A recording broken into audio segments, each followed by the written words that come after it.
billahi minasyaitonir rajim. Bismillahirrahmanirrahim. Assalamualaikum warahmatullahi wabarakatuh. Bismillahirrahmanirrahim. Alhamdulillahirabbil alamin. Sallallahu ala sayyidina Muhammadin wa ala alihi wa sahbihi ajma'in. Subhanaka la ilma lana illa ma 'allamtana innaka antal alimul hakim. Nawaina ta'alluma wa ta'lima wa tadhakkura wa tadhkira wa naf'a wal intifa' wa ifadata wal istifadata wal hasanata tamassuki bi kitabillahi wa sunnati rasulih والدعاء إلى الهدى والدلالة على الخير وابتغاء وجه الله ومرضاته وقربه وثوابه سبحانه وتعالى. أما بعد، فقال المصنف رحمه الله تعالى: نفعنا الله بعلومه وبعلوم مشايخنا في الدارين آمين.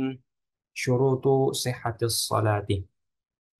Alhamdulillah, pada kesempatan hari ini kita kembali dipertemukan oleh Allah Subhanahu wa taala dalam keadaan lapang dan sehat, sehingga kita bisa kembali berkumpul untuk sama-sama mempelajari, memperdalam wawasan kita, memahami apa yang disampaikan oleh Al-Habib Asy-Syatiri dalam kitabnya, yaitu kitab Al-Yaquthun Nafis, dalam pembahasan fikih salat, di mana insya Allah pada pertemuan hari ini kita masuk pada pembahasan yang berkaitan dengan syarat-syarat sah salat.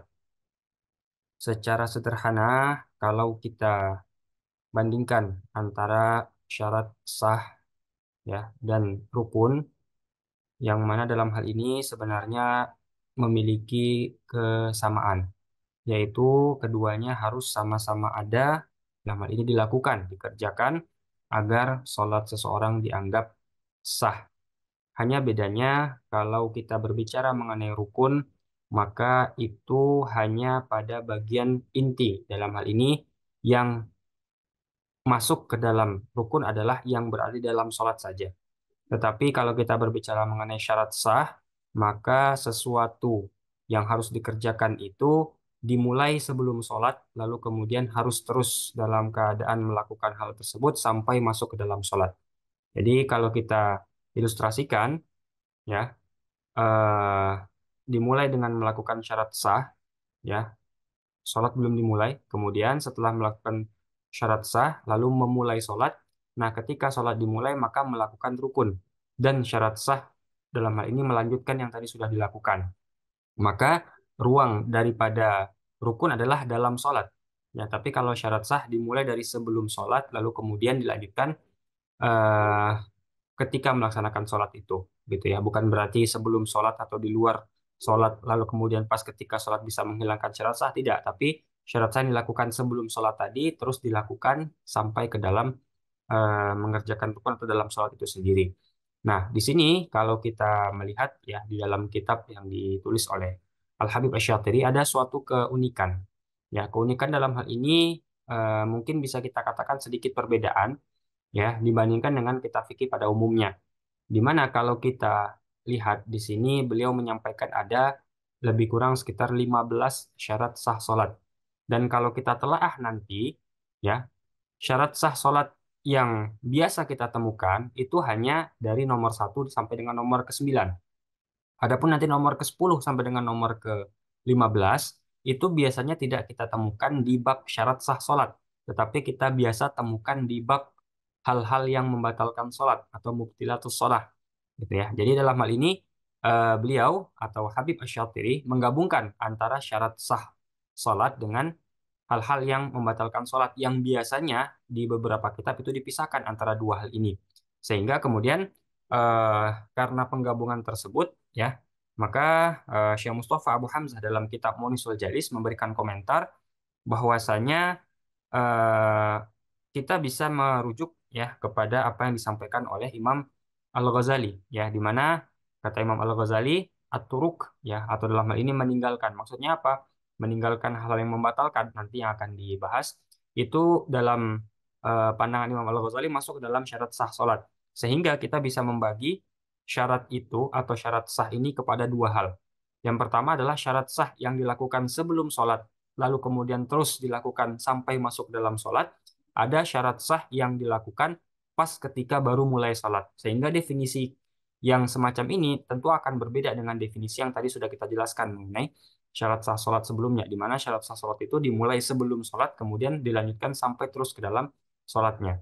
Nah, dengan penggabungan ini maka syarat sah sholat dibagi menjadi dua, ya. Ada yang dimulai sebelum sholat lalu kemudian dilanjutkan ketika sholat, ada yang baru dimulai ketika setelah melakukan sholat tadi. Yang dalam hal ini kita biasa kelompokkan menjadi yang kelompok yang membatalkan sholat, ya. Sehingga ini ada dua hal yang berbeda gitu ya. Jadi kalau kita mengacu kepada versi yang apa namanya yang biasa kita temukan atau versi umumnya, ya, ada yang namanya syarat sah sholat, ada yang namanya rukun, ada yang namanya pembatal sholat. Nah, syarat sah sholat adalah hal-hal yang dilakukan sebelum masuk ke dalam sholat kemudian dilakukan terus sampai ke dalam sholat. Kalau rukun sholat hanya dilakukan ketika dalam sholat. Ya, pembatal sholat adalah hal-hal yang tidak boleh dilakukan, dan kalau dilakukan maka sholatnya dianggap tidak sah, seperti itu. Nah, dalam versi yang kedua atau versi dalam kitab Al-Yaqutun Nafis ini menggunakan versi menggabungkan antara pembatal sholat, ya, dengan syarat sah sholat. Ya, digabungkan semuanya dalam satu bingkai judul syarat sah sholat. Nah, sehingga kemudian Syekh Mustafa Abu Hamzah untuk memberikan pemahaman kepada kita agar tidak bias ya dalam memahami ini, maka beliau kelompokkan menjadi dua.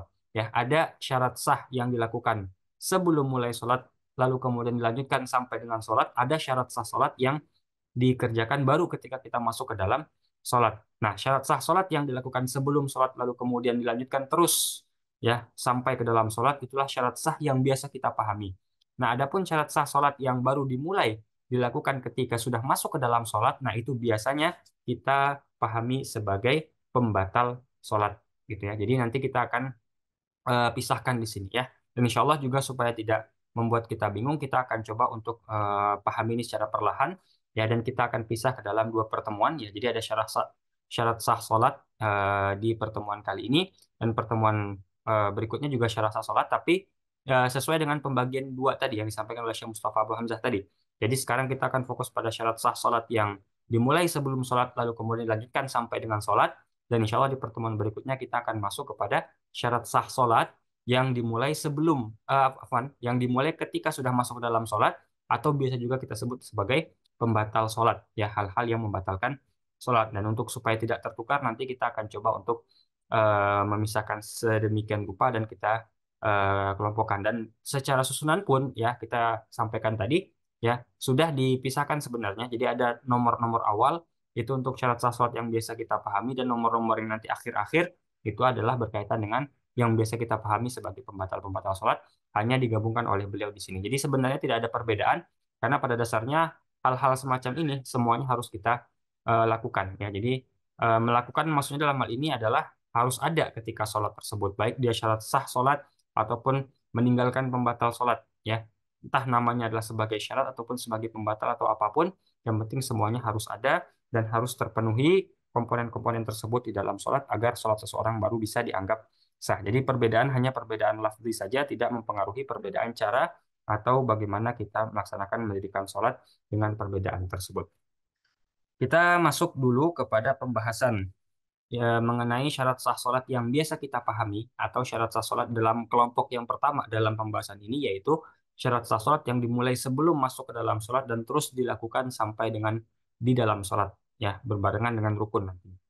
Ya, syurutu sihhatis sholati khamsata asyar. Ya, syarat sah sholat ada 15. Ya, jadi kita katakan 15 ini adalah jumlah gabungan. 9 nomor pertama itu berkaitan dengan syarat sah sholat yang biasa kita pahami atau pengelompokan pertama dari sah sholat, yaitu syarat sah sholat yang dimulai sebelum sholat lalu kemudian dilanjutkan sampai ke tengah sholat, di dalam sholat, dan nanti dimulai dari nomor 10 hingga dengan akhir nomor 15 itu adalah yang biasa kita pahami sebagai pembatal sholat, atau di sini sebagai pengelompokan kedua dari syarat sah sholat, yaitu syarat sah sholat yang baru kita lakukan ketika sudah masuk ke dalam sholat. Ya, kita masuk ke pembagian pertama atau yang biasa kita pahami sebagaimana biasa, yaitu syarat sah sholat pada umumnya.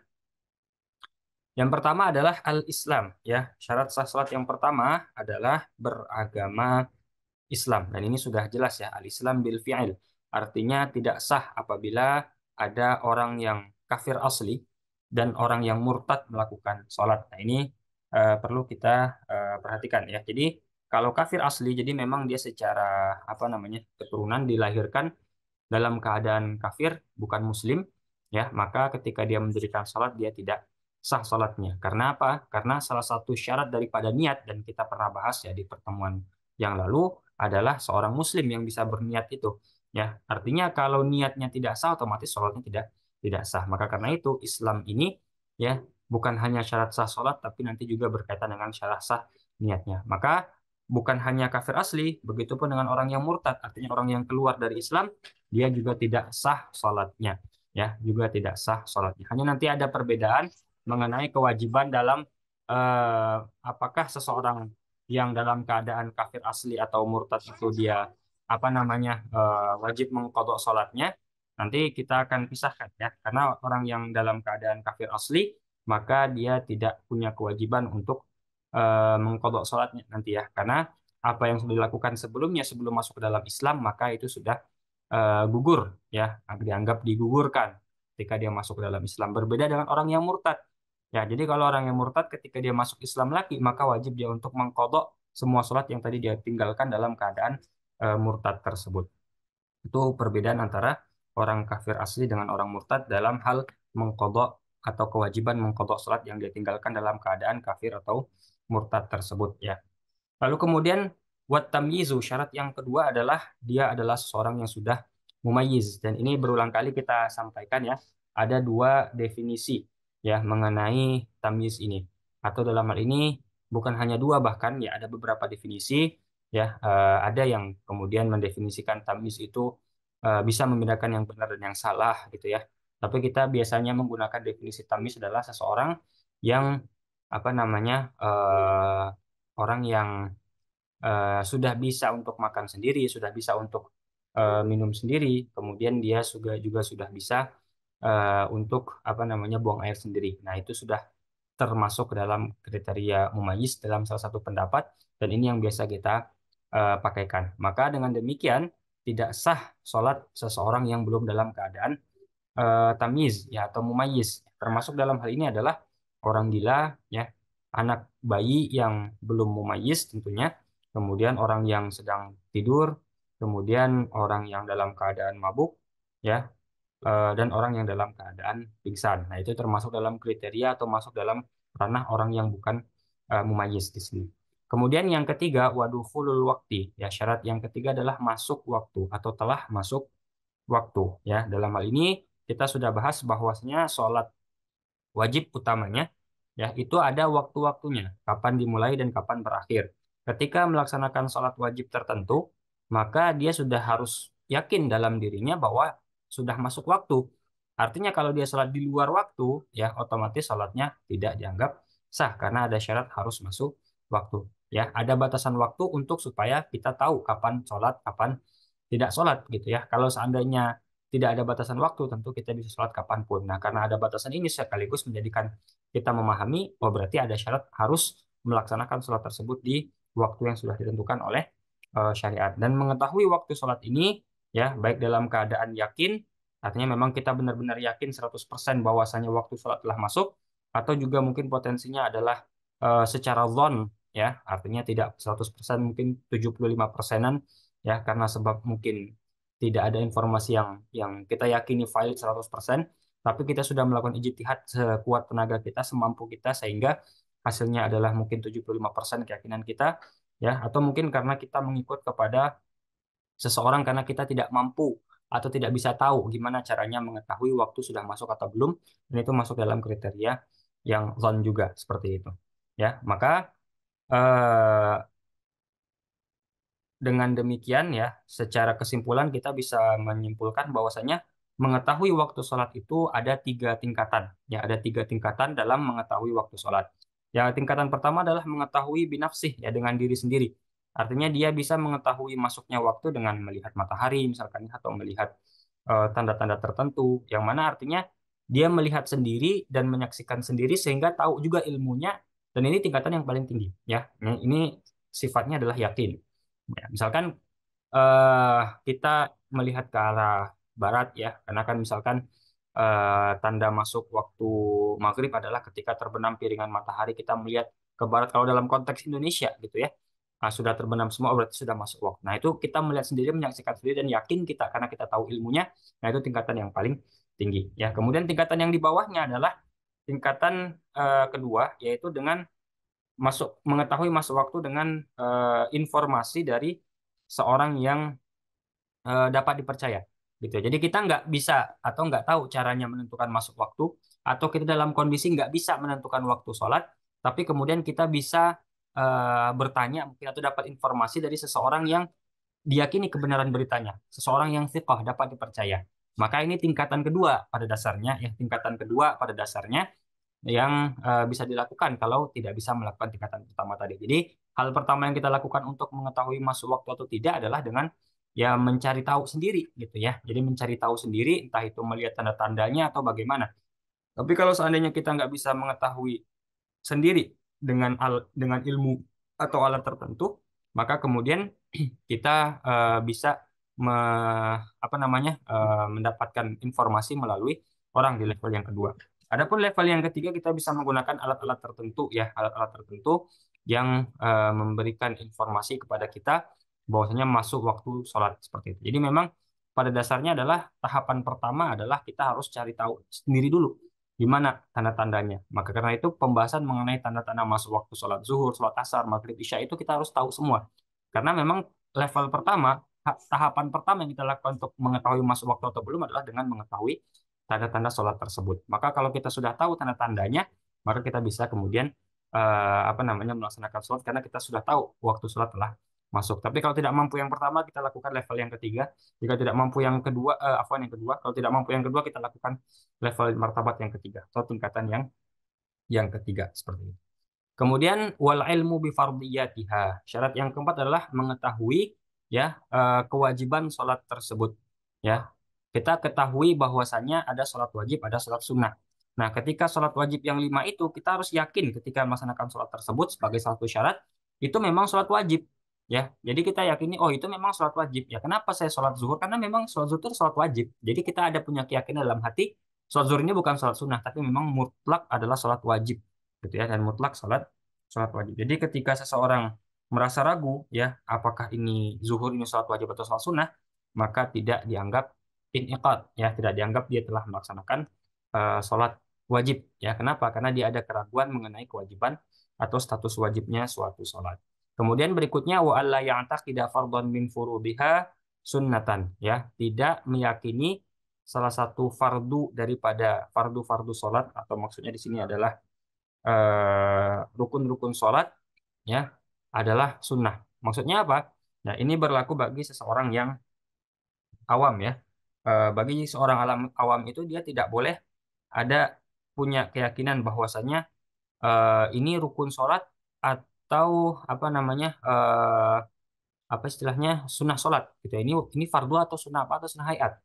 Nah, jadi kita kalau meyakini, wah ini enggak, yang fardu kita yakini sebagai sunnah, misalkan seperti itu. Jadi misalkan ruku itu enggak wajib dalam sholat gitu ya, itu enggak masuk rukun, itu masuknya adalah sunnah. Nah, kalau hal yang semacam itu, maka otomatis dia dianggap tidak sah sholatnya. Kenapa? Karena dia meyakini salah satu daripada syarat sah sholat itu syarat rukun sholat itu adalah sunnah. Karena syarat sah sholat salah satunya adalah setiap yang fardu harus kita yakini adalah sesuatu yang fardu. Artinya rukun kita yakini itu memang rukun. Tidak ada keraguan dalam diri kita, oh itu bukan rukun ya atau sebagainya.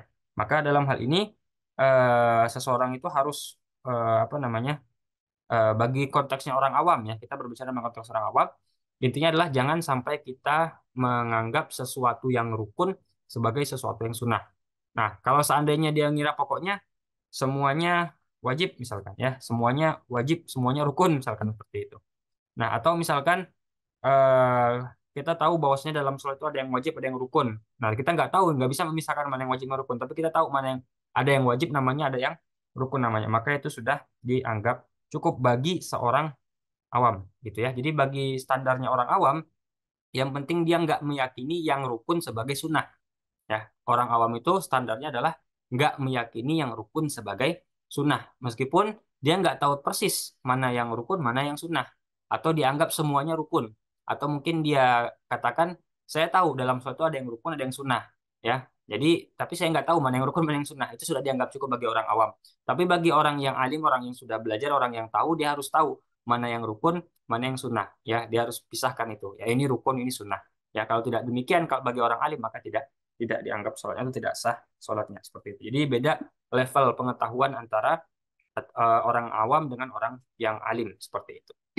Kemudian berikutnya yang keenam, wa taharatu anil hadatsain, ya, seseorang yang sholat itu syaratnya harus dia dalam keadaan suci dari dua hadas. Maksudnya adalah hadas kecil dan hadas besar.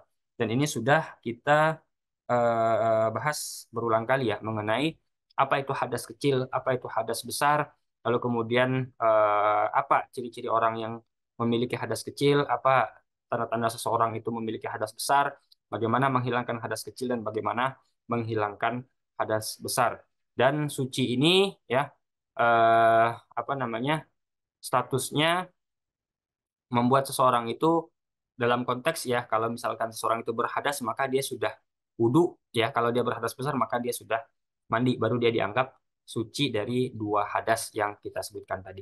Kemudian sedikit tambahan ya, bahwasanya syarat yang nomor 6 tadi yaitu suci dari dua hadas ini ya hanya berlaku bagi seseorang yang punya cara atau mampu melakukan itu. Nah, berarti ada orang yang nggak mampu suci dari dua hadas, ada. Misalkan seseorang yang istilahnya itu faqidut tahurain.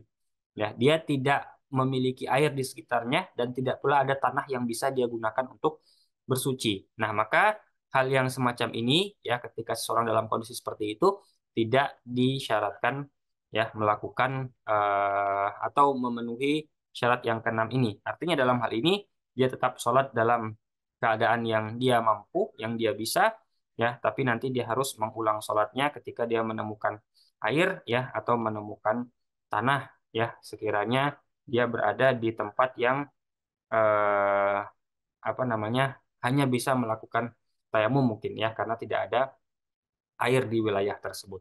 Kemudian syarat yang ketujuh, wa taharatu anin najasati fi thawbi wal badani wal makan. Ya, setelah suci dari hadas kecil dan hadas besar di syarat nomor 6, di syarat nomor 7 disyaratkan harus suci juga dari najis ya. Dan kita sudah mungkin belum ya, belum terlalu detail ya pembahasan mengenai najis ya, di mana dalam hal ini najis itu harus luput dari kita. Artinya tidak boleh ada dalam tiga. Yang pertama di pakaian kita tidak boleh ada najis. Kemudian di badan kita juga tidak boleh ada najis. Yang ketiga adalah di tempat sholat. Ya, kalau pakaian jelas yang kita bawa sholat maka tidak boleh ada najis. Kemudian badan jelas yang kita bergerak dengannya dari atas ujung rambut sampai ujung kaki jelas. Nah, adapun untuk makan atau tempat sholat yang dimaksudkan apa? Yang dimaksudkan adalah tempat di mana tubuh kita ini pijak ya atau menempel. Nah, itu yang disebut dengan tempat sholat. Artinya, meskipun di sekitaran tempat sholat kita itu ada kotoran misalkan, tapi tidak menempel di bagian itu. Artinya kalau menempel kan kaki, ya, telapak kaki, kemudian mungkin lutut ketika sujud, kening, ya, kedua tangan. Nah, itu saja. Dada kan tidak menempel. Nah, artinya kalau misalkan ada di wilayah-wilayah di dekat kita, tapi tidak menempel kita dengan tempat tersebut, itu berarti bukan tempat sholat namanya. Yang disyaratkan suci adalah tempat sholat. Tempat sholat itu adalah bagian-bagian yang tubuh kita ini menempel di tempat-tempat tersebut. Kemudian berikutnya wasatrul aurati, ya, syarat nomor 8 adalah menutup aurat ya, menutup aurat. Dan yang dimaksudkan dengan menutup aurat adalah jangan sampai terlihat ya apa namanya warna kulit ya. Jadi ketika dalam konteks apa namanya sholat ya, menutup aurat adalah jangan sampai terlihat warna kulit kita dan ditutup dari arah atas dan arah samping. Artinya kalau dari arah bawah kelihatan itu tidak masalah ya, karena memang biasanya kita menggunakan pakaian dari arah bawah bisa terlihat auratnya. Nah, itu tidak disyaratkan. Jadi menutup aurat dari arah atas dan arah arah samping seperti itu ya. Dengan sesuatu, nah sesuatu ini bukan dalam arti dengan apa namanya misalkan diwarnai ya. Jadi diwarnai tubuh kita enggak, tapi dengan sesuatu ya, kain kah itu yang bisa apa namanya? Iya, dalam konteks tidak tembus warna kulit kita. Jadi orang kalau pakai kain itu orang nggak tahu warna kulit kita apa. Jadi tidak tembus kepada warna kulit kita seperti itu. Ya, dan ini juga berlaku bagi seseorang yang mampu untuk melakukannya. Ya, dalam hal ini ada mungkin orang yang hanya mampu menutup sebagian, maka saat itu ya sholat dalam keadaan seadanya, gitu ya, sholat dalam keadaan seadanya. Apalagi kalau tidak memiliki kain sama sekali, maka tetap sholat dalam keadaan seadanya. Dalam konteks dia harus sholat karena mungkin akan habis waktu seperti itu. Jadi sholat dihormatil waktu dan nanti dia harus mengulang lagi sholat yang sudah dia lakukan karena belum memenuhi syarat. Hanya saja dia harus tetap sholat dihormatil waktu, menghormati waktu sholat seperti itu. Ya, adapun untuk pembahasan mengenai aurat, ya kita akan secara singkat saja, di mana dalam hal ini bagi laki-laki auratnya di dalam sholat dan di hadapan laki-laki dan perempuan yang mahramnya, yang merupakan mahramnya adalah apa yang ada di antara pusar dan lututnya. Jadi ketika sholat, yang penting tertutup adalah bagian tersebut, begitupun di hadapan laki-laki atau perempuan yang merupakan mahramnya. Gitu. Jadi tiga ya, ketika sholat, di hadapan laki-laki dan di hadapan perempuan yang merupakan mahram. Auratnya adalah sesuatu di antara pusar dan lutut. Kemudian auratnya laki-laki di hadapan perempuan non-mahram, perempuan asing, maka seluruh tubuhnya, ya seluruh tubuhnya dalam keadaan menyendiri fil khalwah ya maka auratnya adalah sauatan ya dua bagian kemaluan lalu kemudian di hadapan istrinya atau budak perempuannya maka tidak ada aurat bagi laki-laki. Adapun bagi perempuan kita bedakan ada perempuan merdeka dan ada perempuan budak. Nah, auratnya perempuan merdeka dalam sholat adalah seluruh tubuh kecuali wajah dan telapak tangan. Ya, adapun auratnya perempuan di luar sholat, ya di hadapan laki-laki asing, nah, dalam hal ini berarti laki-laki yang non mahram, maka seluruh tubuhnya, termasuk juga telapak tangan dan mukanya. Dan ini adalah pendapat yang dipegang oleh Imam Ar-Ramli, Imam atau Al-Khatib ya Al-Khatib Syirbini. Ya, berbeda dengan pandangan Ibnu Hajar ya, berbeda dengan pandangan Imam Ibnu Hajar. Kemudian di hadapan perempuan-perempuan yang non muslim atau perempuan-perempuan kafir, maka auratnya adalah seluruh tubuhnya kecuali bagian-bagian yang biasa tampak dalam profesinya gitu ya, dalam profesi tertentu yang mengharuskan memperlihatkan bagian tertentu dari tubuhnya, maka itu tidak tergolong aurat ya, tapi dalam batasan wajar. Adapun dalam keadaan sedang khalwat ya atau di hadapan perempuan-perempuan muslimah ya atau laki-laki yang merupakan mahramnya, maka aurat perempuan merdeka adalah seluruh apa yang ada di antara pusar dan lututnya ya. Dan adapun aurat perempuan merdeka di hadapan suaminya adalah tidak ada, itu namanya tidak ada aurat ya. Begitupun yang ketiga adalah auratnya perempuan budak dalam sholat dan ketika dihadapkan dengan mahramnya, laki-laki maupun perempuan, maka auratnya adalah apa yang ada di antara pusar dan lututnya, ya. Kemudian di hadapan laki-laki non mahram, laki-laki asing di luar sholat, maka auratnya adalah seluruh tubuhnya, ya, sebagaimana perempuan merdeka, termasuk kepada tangan dan wajahnya. Ya, kemudian di hadapan perempuan-perempuan kafir, non-muslim dan perempuan-perempuan fasik adalah seluruh tubuhnya kecuali apa yang biasa tampak dalam profesi yang dia lakukan. Dalam keadaan khalwah menyendiri maka sauatan dua kemaluannya dan di hadapan suaminya atau di hadapan tuannya maka tidak ada aurat bagi perempuan budak. Nah, dalam konteks menutup aurat ini ya kita sekaligus pembahasan penutup dalam pembahasan ini ya bagi seseorang yang tersingkap auratnya karena sebab angin lalu kemudian dia tutup segera ya maka dia dianggap tidak batal sholatnya. Jadi kalau seseorang terbuka auratnya karena angin lalu kemudian dia segera tutup, nah batasnya apa lama itu? Kalau sudah melewati tumaninah sholat maka itu sudah batal, tapi kalau belum melewati tumaninah sholat maka belum batal sholatnya. Artinya kalau tersingkap auratnya bukan karena sebab angin ya entah itu dibuka oleh hewan ya atau seseorang yang belum mumayyiz sekalipun maka dia batal sholatnya. Begitupun kalau tersingkap angin tapi dia tidak segera tutup sehingga melewati batas normal tumanina sholat maka batal sholatnya juga seperti itu. Kemudian pembahasan kita yang terakhir pada pertemuan kali ini yang kesembilan yaitu istiqbalul qiblah, menghadap kepada kiblat ya, dan konteks menghadap kiblat di sini adalah bukan muka tapi dengan bisadr, dada ya. Jadi dada yang menghadap kiblat ketika sholat, dada yang menghadap kiblat karena muka kita menghadap kepada tempat sujud. Yang dimaksud dengan kiblat di sini adalah Ka'bah seperti itu.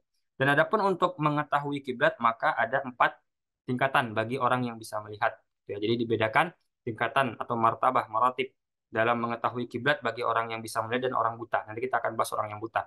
Adapun orang yang bisa melihat tingkatannya ada 4. Yang pertama adalah al ilmu bin nafsi. Ya, tingkatan paling utama adalah mengetahui langsung dengan diri kita kiblat itu di mana. Ya, entah itu dengan melihat Ka'bah atau mungkin kita melihat atau bisa menyentuh Ka'bah kalau dalam keadaan gelap. Jadi kalau dalam gelap gulita nggak bisa lihat apa-apa. tapi kita bisa nyentuh Ka'bah, oh ini Ka'bah. Nah, itu berarti al-ilmu binafsi, itu tingkatan yang paling pertama. Kemudian tingkatan yang kedua adalah melalui informasi yang diberikan oleh orang yang thiqah, ya, orang yang dapat dipercaya. Ya, kemudian tingkatan yang ketiga adalah menggunakan ijtihad, ya, ketika tidak bisa menemukan orang yang thiqah yang dapat dipercaya yang menentukan arah kiblat. Kemudian tingkatan yang keempat adalah mengikuti seseorang yang berijtihad dalam apa namanya menentukan arah kiblat. Nah, ketika sudah bisa di level satu, kita harus lakukan level satu. Artinya kalau kita bisa tahu di mana Ka'bah, di mana apa namanya kiblat, maka kita harus lakukan itu. Kalau nggak bisa, maka kita bisa melalui informasi yang diberikan oleh orang yang dapat dipercaya. Kalau misalkan nggak ada orang yang dapat dipercaya, maka kita bisa melakukan ijtihad. Kalau nggak bisa, maka kita bisa mengikut kepada seseorang, ya, yang melakukan ijtihad pula, gitu, yang melakukan ijtihad seperti itu. Maka kalau bisa tingkatan yang pertama harus lakukan tingkat pertama, tidak bisa pada tingkatan berikutnya seperti itu. Nah, adapun bagi orang yang buta maka tingkatannya ada tiga. Yang pertama adalah mengetahui dengan dirinya sendiri, entah itu dengan cara menyentuhnya, ya, atau dengan eh, berita informasi yang diberikan oleh sejumlah orang yang mencapai had mutawatir. Nah, ini dalam ilmu hadis ya, sudah mencapai had mutawatir. Kalau sudah sebanyak itu yang menyampaikan, nggak mungkin salah satu di antara mereka sepakat berdusta atau semua mereka itu sepakat berdusta, nggak akan mungkin. Nah, itu sudah masuk dalam level yang pertama, al-ilmu bin nafsi. Yang kemudian yang kedua, kalau tidak memungkinkan hal tersebut, maka mendapatkan informasi dari satu orang thiqah. Oke, jadi kalau yang pertama tadi eh, informasi dari sejumlah orang, yang kalau yang kedua satu orang yang thiqah. Dan kalau tidak bisa yang kedua, maka dengan cara yang ketiga yaitu dengan mengikut atau taklid kepada seseorang yang berijtihad, ya, dan dia adalah orang yang dapat dipercaya juga. Ya, maka itulah tingkatan-tingkatan yang harus dilalui ya kalau ingin mengetahui kiblat di arah mana gitu ya. Jadi kiblatnya di sisi yang mana. Nah, di sini diberikan catatan sedikit ya oleh Al-Habib Asy-Syatiri sebagai tambahan fi ghairi nafilatis safaril mubah wa salati syiddatil khauf. Jadi kewajiban menghadap kiblat itu berlaku untuk semua solat kecuali dalam dua solat. Yang pertama adalah nafilah as-safar al-mubah. Solat sunnah ketika safar yang mubah. Oke, solat sunnah ketika safar yang mubah. Artinya kalau kita solat wajib ketika safar, maka tetap harus menghadap kiblat. Adapun yang diperbolehkan tidak menghadap kiblat ini adalah ketika solat sunnah dan ketika sedang safar, safarnya pun adalah safar yang mubah. Ya, artinya bukan safar yang haram atau safar yang mengandung maksiat. Yang kemudian yang kedua, solat syiddatul khauf. Ketika solat syiddatul khauf, solat sedang dalam keadaan sangat-sangat takut. Ya, ini dalam konteks mungkin sedang berperang, ya, di segala penjuru ada musuh. Nah, kalau kita menghadap kiblat nanti bisa diserang dari belakang, ya, atau dari samping, maka kita bisa sholat ke arah manapun yang sekiranya dapat menjaga keamanan kita saat itu, ya. Nah, di sini dibedakan antara yang pertama ada kalimat nafilatis safar, yang kedua langsung sholat syiddatil khauf. Nah, menunjukkan kepada kita apa? Yang pertama berarti hanya yang sunnahnya, wajib nggak berlaku, wajib tetap harus menghadap kiblat. Nah, sementara yang kedua sholat syiddatil khauf, artinya sholat dalam keadaan sangat takut ini bisa jadi nanti dalam sholat fardu ataupun sholat sunnah sekalipun, ya, dalam sholat sunnah sekalipun. Nah, di sini juga ada sedikit tambahan dari Syekh Mustafa Abu Hamzah, ya. Adapun untuk dalam keadaan sholat sunnah safar ini perlu diperhatikan dan kita kelompokkan menjadi dua. Ada yang safarnya dalam keadaan berjalan, ada yang safarnya dalam keadaan mengendarai sesuatu. Nah, kalau dalam keadaan berjalan, maka dia wajib menghadap kiblat dalam empat kondisi dan boleh tidak menghadap kiblat dalam empat kondisi. Apa empat kondisi yang wajib menghadap kiblat? Yang pertama adalah ketika takbiratul ihram, yang kedua ketika ruku, yang ketiga ketika sujud, dan yang keempat ketika duduk di antara dua sujud. Maka orang yang safarnya jalan, maka empat itu harus dalam keadaan menghadap kiblat. Nah, empat lainnya itu boleh menghadap kiblat, boleh tidak menghadap kiblat. Ya, apa yang empat tadi? Yang empat boleh dan tidak boleh menghadap kiblat yaitu ketika berdiri. Artinya ketika sudah takbiratul ihram, kita lanjut jalan boleh nggak menghadap kiblat. Kemudian yang kedua ketika i'tidal, boleh nggak menghadap kiblat. Yang ketiga ketika tasyahud, yang keempat adalah ketika salam. Maka empat wajib hadap kiblat, empat boleh hadap kiblat, boleh tidak hadap kiblat dalam konteks nafilatu as-safar al-mubah. Adapun bagi orang yang dalam keadaan rokib ya, atau mengendarai, kalau dalam konteks dahulu menghadap apa namanya eh, mengendarai unta, jadi tentu bisa berhenti sebentar. Nah, kalau sekarang mungkin di atas pesawat ya atau mungkin di atas mobil ya, maka ketika memungkinkan baginya untuk menghadap kiblat di seluruh sholatnya, maka dia usahakan hal yang semacam itu atau wajib bagi dia untuk melakukan hal tersebut. Tapi kalau seandainya tidak mampu, maka dia bisa melakukan sholat sebagaimana kondisi yang dia memungkinkan. Ya, minimal ketika takbiratul ihram dia menghadap kiblat. Tapi kalau ketika takbiratul ihram pun masih sulit untuk menghadap kiblat, maka dia boleh sholat tidak menghadap kiblat dari awal sholat hingga akhir sholat seperti itu. Wallahu alam, kita cukupkan dulu pada pertemuan kali ini. Insya Allah kita lanjutkan ke syarat sah yang ke-10 pada pertemuan berikutnya. Atau juga ini merupakan bagian kedua, yaitu syarat sah sholat yang dimulai sejak dimulainya sholat pula, ya, dan biasanya kita pahami sebagai pembatal-pembatal sholat. Naktafi bihadzal qadar, wasallallahu ala sayyidina Muhammadin wa ala alihi wasallam, alhamdulillahirabbil alamin. Akhirul kalam, wabillahi taufiq wal hidayah. Wassalamualaikum warahmatullahi wabarakatuh.